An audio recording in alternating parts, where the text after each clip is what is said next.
Mr. Alan Winde joining us this evening. Premier, good evening to you, and thank you so much for your time. Perhaps we start right on that point, right, as that you ended off with Mariska there in conversation about this funding, because oftentimes when we hear of, a state of disaster being declared, we know that money could take long, but a number of people don't think about that particular process and how long it might take. What are some of the bottlenecks, are you being told, are making it difficult for this money to be released as soon as possible? So obviously this process, so you do the analysis. Our analysis is about 12 billion rands worth of damage. Then National Treasury comes to verify your analysis, and so far the verification of that analysis shows it's just under 10 billion that's been verified in the costs of this flood. And for example, 2 billion of that is roads and bridges. Now, if you don't have a bridge, you can't get to school. If you don't have a bridge, you can't get to work. If you don't have a bridge, you can't get your product to market. So especially in these rural areas, the agricultural sector is held ransom. All of those jobs are held ransom. So we can't wait for these processes. So we've already started. We've started rebuilding the bridges. We've started rebuilding the roads. We've put up temporary measures. We've opened many of the roads. And as the insert said, on Wednesday, we actually approved every single cent of our unavoidable and emergency funding that we had set aside, and we're only halfway through the year. But that's of the 480 million rand. Most of it is going to roads and bridges because we need to get the economy back up and running. And of course, we know that the new model is necessary because we've still got a dry season coming up at the end of this year. We've still got the fire season coming up at the end of this year. We are still in winter, and we could even have more flood damage or more adverse weather conditions. And we're now using all of our money for the repair. So we've got to, and we have already had a meeting. Minister SABC from Cocta has already joined our cabinet meeting a month and a half ago, where we started saying we need to, as a country, start doing some proactive work around disaster mitigation. And an example of that would be, what are we doing now about fire breaks and now about mitigation for the heat that is coming at the end of the year? Seeing what's happening in Europe, 13,000 people have lost their lives because of heat stroke and heat in Europe. Are we ready for the few degrees hotter this season? And that means even worse fires than we've seen in the last season. So, and so we've got to be preparing. I'm going to get to just chat to you a little bit more about this issue of variability, because that is, as you mentioned it, I want us to look at what does then, building climate proof, if one can even put it that way, infrastructure then look like. Because I know there's a bridge that your province had already started modeling in order to see how then to begin to deal with this. But let me stay with this issue of having to spend before you receive the money. What impact does this have at a practical level then on your budget? So as you heard MEC or Minister Simmers saying that you've already got to start spending your maintenance money, your re-graveling money, the money that you've got in the budget that you've probably already pushed out by a year, and now you've got to push it out again where the economy is waiting for that road to be rebuilt or the potholes to be looked at or the resurfacing so you don't get potholes, the maintenance money to happen.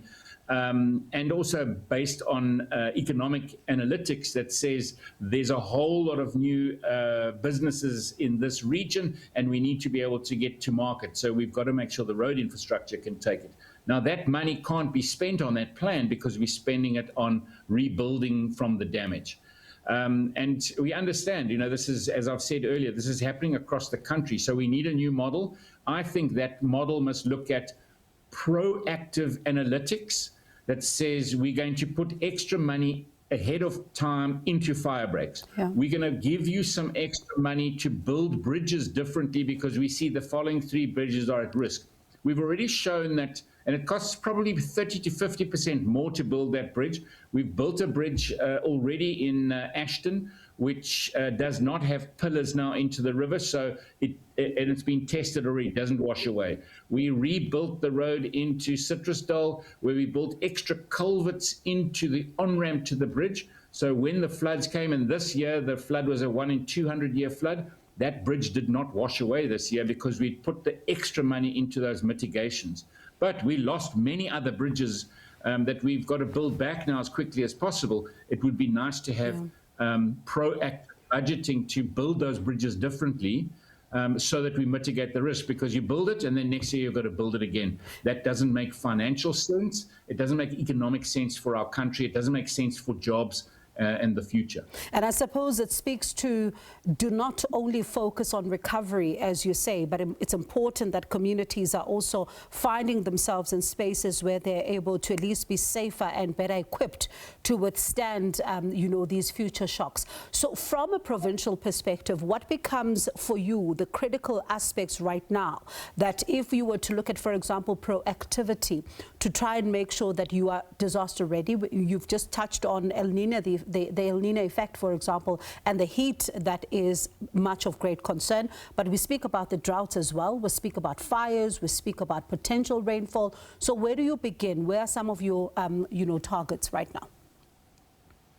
So, for example, we've just taken all of our savings, we've put it into infrastructure spend, and we're asking for financial support from National Treasury.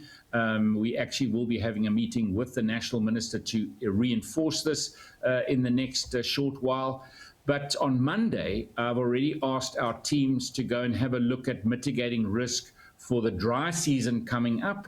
And so on Monday, we are working on where's the highest risk from a fire break point of view, because, of course, to cut a fire break to prevent a fire from burning a whole community down and destroying all of those homes costs far less than after the fact trying to mop up because people have been evacuated out of their houses and everything's been burnt down. So our analytics now is where's the highest risk when it comes to biomass density of fynbos around communities, and then where are we going to start now while it's still winter, find that money, work with our municipalities, work with communities to say, let's prepare for the dry season that's coming, and let's start making sure those fire breaks are in place. We've got the biomass mechanism through Cape Nature. We need to now say, this area we're going to cut, this area we're going to proactively burn in winter when it's wet, when we know we're not going to have a runaway fire. So that's the kind of work we've got to be doing now while we are still rebuilding from the floods.